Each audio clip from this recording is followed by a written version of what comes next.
Welcome back. In this lesson, we shall learn the single-stage free cash flow valuation model. We'll also touch briefly on the approaches to forecast free cash flow. Let's dive right in. The good news about single or multi-stage free cash flow models is that they are very much similar to dividend discount models. As such, we'll not repeat much of what we learned under DDM, but our focus is just to point out the differences and to let you practice on free cash flow models using the same techniques. As we'll be following through from DDM, do go back to the topic on DDM and run through the lessons again if you're not already familiar with it. The single-stage FCFE model is very much like the Gould and Growth model, where the intrinsic value of a stock is based on the next period's dividend and assumed required return for the stock as the discount rate and a constant growth rate of dividends. Under the FCFE model, the intrinsic value of the stock is based on the next period's FCFE and also an assumed constant growth rate of FCFE. As mentioned in the last lesson, since both FCFE and dividends are both attributable only to shareholders, the discount rate is the required return on equity, and the result is the equity value. And for the single-stage FCFF model, everything is the same, except that the appropriate discount rate is the WACC of the firm. The WACC is the weighted average of the rates of return required by each of the capital suppliers, where the weights are the proportions of the firm's total market value from each capital source.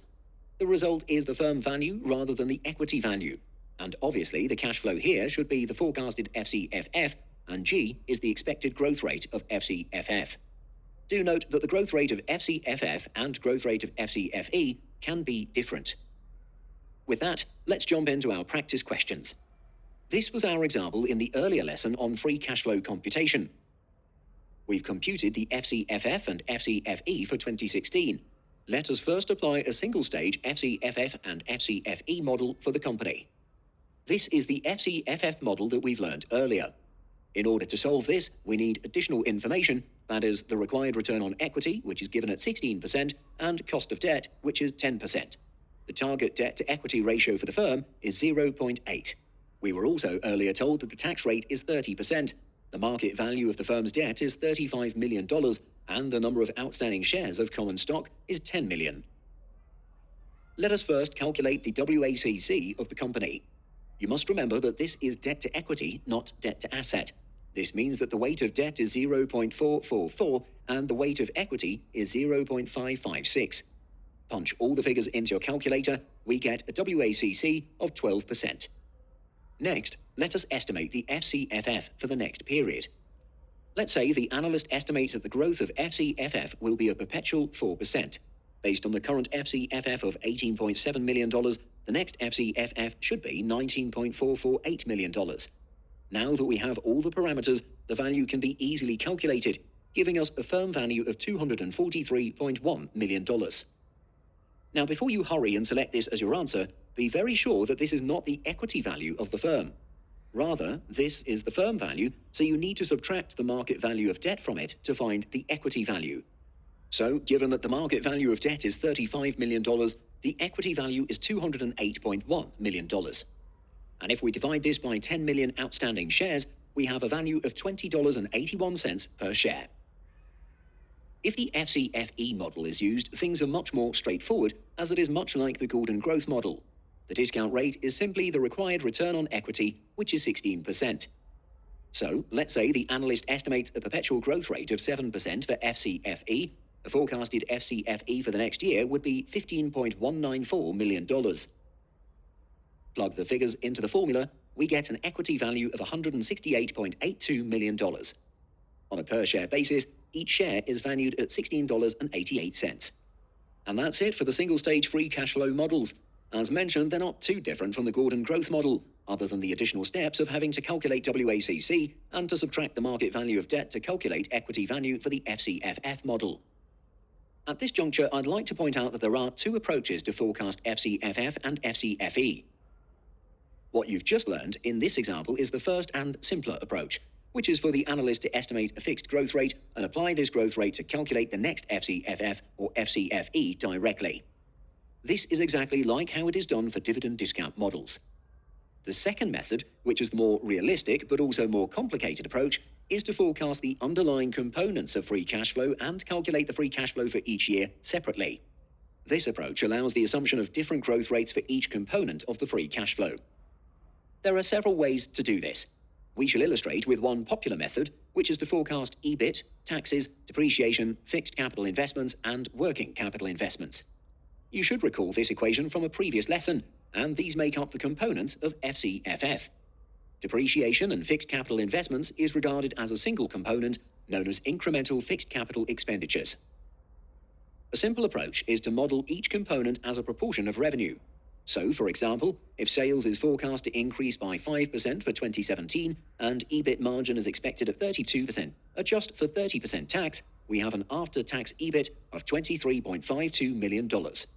The analyst expects that for every $100 increase in sales, the company invests $30 in new equipment in addition to replacement of depreciated equipment and $50 in working capital. Since the increase in sales is $5 million, the incremental CapEx is therefore $1.5 million, and the working capital investment is $2.5 million. Tally up the individual components, we get a forecasted FCFF of $19.52 million for 2017. This process can be repeated for a number of years for the analyst to estimate a reasonable long-term growth rate of FCFF for the company. And for FCFE, the process is similar. For this example, we illustrate using net income, and you should be familiar with this equation by now. Again, we break them into components of FCFE. Net borrowing is often harder to estimate. One approach is to make an assumption of a fixed target debt ratio for the company, so all future borrowing can be expressed in terms of the debt ratio. So, starting with revenue again, we likewise forecast a 5% increase from 2016. If the analyst forecasts a profit margin of 18%, that is a net income of $18.9 million. Likewise, we forecast incremental CapEx and working capital investments as a percentage of the increase in revenue. And net borrowing, based on an assumed 45% debt ratio, is $1.8 million. The total investments, which is the sum of CapEx and working capital investments, is $4 million, and it's assumed the company finances these investments with 45% borrowing. Tally up, and we get a forecasted FCFE of $16.7 million for 2017. Likewise, the process can be repeated for subsequent years to estimate an appropriate growth rate of FCFE.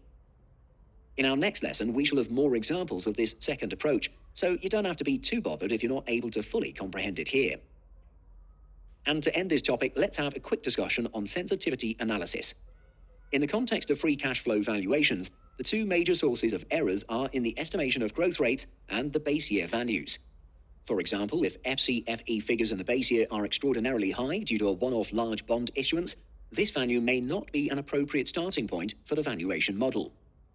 And to give a simple example on sensitivity analysis, let's go back to our previous example of the single-stage FCFE model.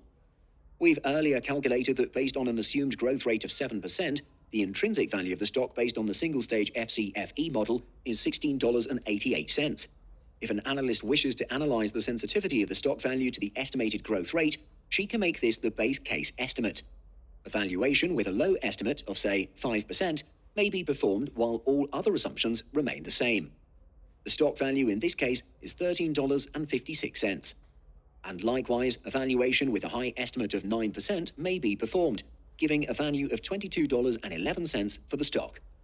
This analysis gives the analyst an idea on how sensitive is the stock value to changes in the assumed growth rates. And that concludes this lesson on single-stage free cash flow valuation. We shall move on to multi-stage valuation in the next lesson. See you again.